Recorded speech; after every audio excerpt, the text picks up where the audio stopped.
Today we're gonna go to Wholesale Tropicals in Bethnal Green and get some really cool fish, man. Yeah, usually when I go to the fish store, I don't really have a plan. I just go and see what they have. However, this time around, I do have an idea of what I want to get. So for anyone new here who hasn't watched my last few videos, not too long ago, I went to Wholesale Tropicals and got myself a really cool freshwater flatfish. They are incredibly rare and I was looking for them for months, and I finally found one in Wholesale Tropicals. However, I didn't want to risk getting too many just in case that it didn't work out in my aquarium. So I decided to get one. We named her Pancake and she's been doing great. So yeah, I was thinking we might as well go and get the second one. But that's not the only thing I saw in Wholesale Tropicals. You see, last time I was there, I saw some really cool wild caught betters or wild type betters. I believe they're called the betta brownonin, but they also had some other types there as well. And yeah, they're really unique and they're quite rare as well. I haven't really seen them in many places. And yeah, I've done a little bit more research and I feel confident that I can look after them, so I was thinking we may get a few of those today and add them into the Interpet. Now I also need to stack up on some live food, so hopefully they have some there as well. And yeah, let me stop wasting time and let's just go.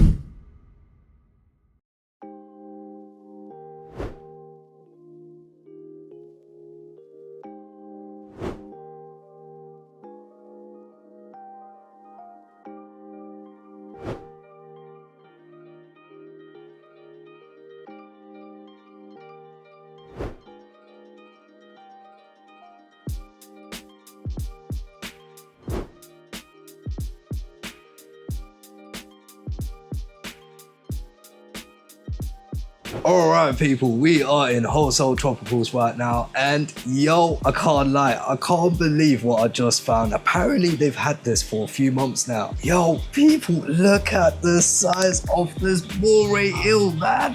Wow. What a beauty.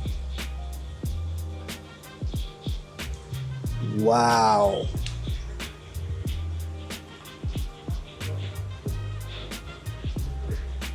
That is crazy, man.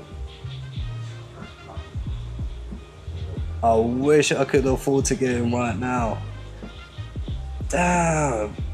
Yo, I can't believe I didn't see this eel, man. Size is crazy. But yeah, anyway, so we've been walking around the store a little bit. I saw quite a few cool things. But first, let's talk about the fish that we actually came for. And that is the flatfish. They still got two. I'm only going to get another one. So yeah, as you can see, they still got two. I'm going to go for this one.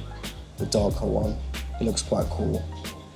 And then we'll leave this one if anyone else wants to come and get it. So we're definitely going to get the flatfish. And I actually came across a really cool thing as well, man. They've got some gold Congo frogs. Congo frogs do stay small and we could potentially add them into the Interpet. Now the only problem is in the Interpet, of course, we've got the cherry shrimp and they will most likely end up as snacks.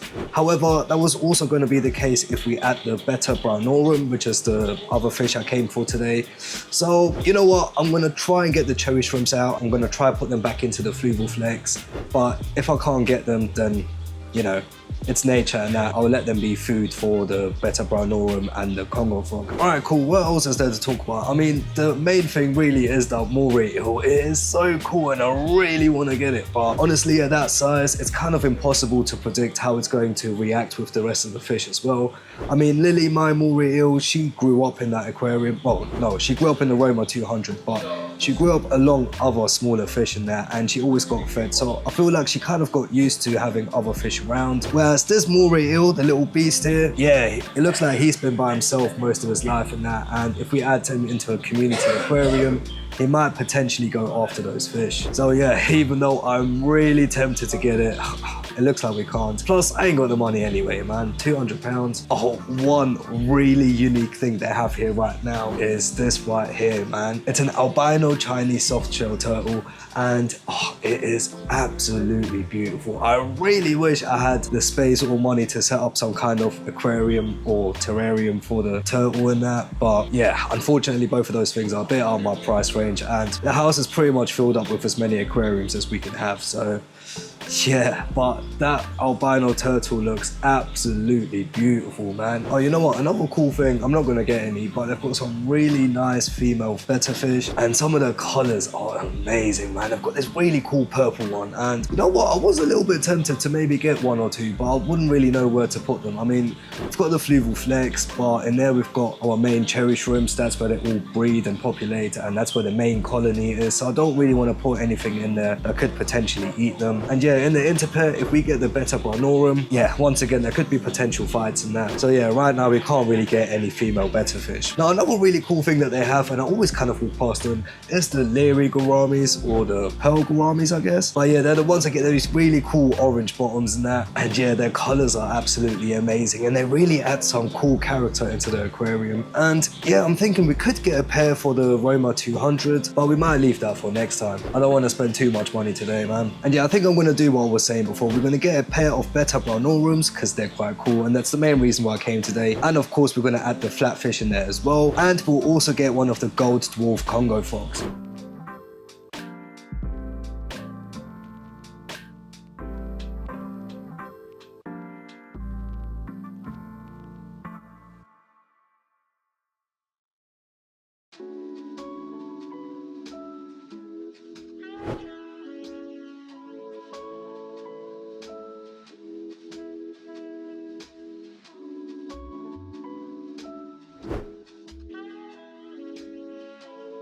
Oh, almost forgot to mention, of course, we wanted to get some live food as well today. Here they've got some, what they're called, Mysis shrimp, which is live shrimps and that. And I've got river shrimp here as well, so we're going to get a few portions of those. And some of them are going to go into my wolfish's tank, some will go into the Roma 240. And in overall, I just want to feed all of the aquariums today with some live food and that. And we also need to get some of the micro foods, but they've got them at the front. All right, amazing. So they've got brine shrimp, they've got bloodworms, they've got tubifex, and they've got daphnia. Probably get a few packs of each, man. And yeah, that was it, man. We'll definitely be back very soon once I've decided what to do with the other fish and the aquariums and that. But yeah, for now, we got what we came for, and I'll see you guys back home. All right, cool, and we are back. All in all, it was a fairly successful trip to the fish stall, and everything we got today is going to be for the Interpet 56, which is right there. So let's go through them quickly. Right here, we've got the bag right here. Oh, lovely. We might as well start with these. Right, first up, we have the Betta Brownorums, man. Now, I'm not sure how well you'll be able to see them. Here you go. They are amazing little fish, man. Now, I do believe I've got a male and a female, but we're not 100% sure with the female. It could potentially be a male. It's a bit of a 50-50. But yeah, we got a nice little pair of them. Now, the other thing we got is this freshwater flatfish. We've already got one in the Roma 240, and that one is doing absolutely amazing. And this one, I was debating whether to add this one into the Roma 240 as well, but I want to see how it behaves in actual sand. So I'm going to put this one into the Interpet as well. Here we have the gold Congo frog, man. I don't even know where it is. Where is it? So it was just here. Oh, there it is. All right, cool, here. Hopefully you guys can see. But yeah, the thing with the gold dwarf Congo frog is they're kind of small, and they will end up as snacks if you put them in an aquarium with something like a rope fish or a moray eel. So yeah, you definitely need to keep them in a smaller aquarium. However, at the same time, they will eat something small like cherry shrimps. So yeah, like I said, even though we have a few cherry shrimps in the Interpet 56, I'm thinking I'm just gonna let them be snacks. Like, I'm gonna try save some of them, and we're gonna put them back into the Fluval Flex. But the ones we can't save, I'll just allow them to be snacks for these fish, and we'll turn this into a nano aquarium for fish that also might potentially eat cherry shrimps. But yeah, that's the gold Congo frog, and yeah, we're going to be adding those into the Interpet 56 in a minute. Now, like I mentioned at the start of the video, I also wanted to get some live food, and we got plenty today. Here we have some river shrimp. They're right here. These are feeder shrimp, and you use them to feed to your fish, of course. Half of these are for my wolfish Luna, and the other half I'm going to put into the Roma 240 for my other predator fish. And then we also got some Mysis shrimp, which are these right here. Now, once again, these are feeder shrimp, and they are a little bit smaller. water. So we're going to mainly use these for the Interpet 56. They're going to be food for things like the flatfish and the wild caught betta and the Congo frog. But I'm also going to add some into my Roma 240 so it can be food for my whiptail catfish, the flatfish, and some of the other predator fish that may need smaller things like these shrimp. Now I also got some live bloodworms. Bloodworms are always great. Fish tend to love these. Then I got some brine shrimp, which are right here. And last but not least, we got some Daphnia, which is right here. And yeah, that was all of the live food. But yeah, I'm gonna let the fish acclimate in the Interpet 56. Let's see how they react to the new environment, and then we will be back. All right, cool. We've got the fish acclimating right now. We've got the flatfish right there. Then we've got the gold Congo frog here. And we've got the betta brownorums. There's one right here. And then the other one is right here. So yeah, we'll let them acclimate for a bit and then we'll release them into the tank.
Alright, cool, and it's the next day. Now let's go through the fish one by one, and we might as well start with the betta brownorums. Now I released them and they pretty much went to the back straight away, and yeah, I'll be honest, I have not seen them since. It looks like they may take a few days to get settled in before they actually start coming out properly. They didn't show themselves when I was feeding the aquarium yesterday. But yeah, let's give it a few days and let's see if they start coming out then. So yeah, keep an eye out for the update. Oh, by the way, of course I will post updates on every single one of these fish as well. So make sure you subscribe so you don't miss out on those videos. And also it's a free way to support the channel. But yeah, let's move on to the next thing, and that is the gold Congo frog. Now the Congo frog, he was just chilling at first. He kind of explored the aquarium a little bit, and yeah, I do have to say it's quite cool having a frog in the aquarium. It's so different, like, I don't know, it's just so cool seeing all of these different species together in an aquarium. Now there was one moment where the sparkling gourami went to investigate the frog, and it looked like the frog kind of launched towards the fish. I'm not sure if he tried to attack it or if it's just standing his ground, so I will keep a close eye on the frog. If I see any kind of actual aggression towards the fish, then of course I will have to move him. But yeah, so far the frog has been humble. Like I said, every now and then if a fish gets a bit too close, he might try to defend himself a little bit or kind of stand his ground, but I'm pretty sure once he's settled down in the aquarium and he started eating, he should be fine with those sparkling gouramis and any other fish in that aquarium. And you know what, that brings us nicely onto the last fish, and that is the freshwater flatfish. Now this time around I did decide to put him into my Interpet 56 and not into the Roma 240 with my other flatfish, and basically I have two reasons. One being I'm not really sure if the Roma 240 was the right choice for my first flatfish. It is a very active aquarium and I'm gonna have to keep a close eye. I'm not sure whether the flatfish is actually getting enough food. So with the second one I decided to add him into the Interpet 56 for now, and yeah, we'll see how the flatfish does in that aquarium. Now the funny thing is, as soon as the flatfish was inside of the aquarium, he basically became invisible. I could not really see him. Like, I knew where he was, so that's why I was able to take some videos and that. But like, for example, now it took me a good 10 minutes literally looking everywhere. I thought, yo, where is this flatfish? Did he fully bury himself or something? And then suddenly I noticed he was just on the side of the aquarium, and I only really knew he was there because of his eye. So yeah,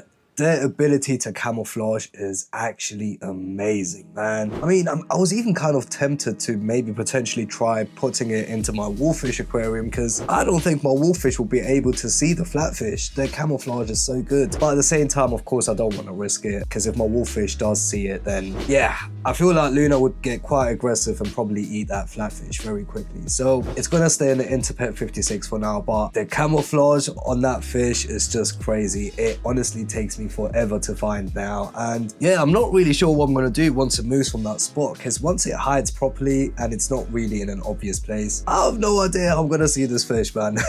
But yeah, we'll talk more about that when I post an update on the flatfish. Now, like I mentioned earlier in the video, I did already have a flatfish. That one is chilling in my Roma 240. And if you want to see the day I got my first flatfish, then click right here.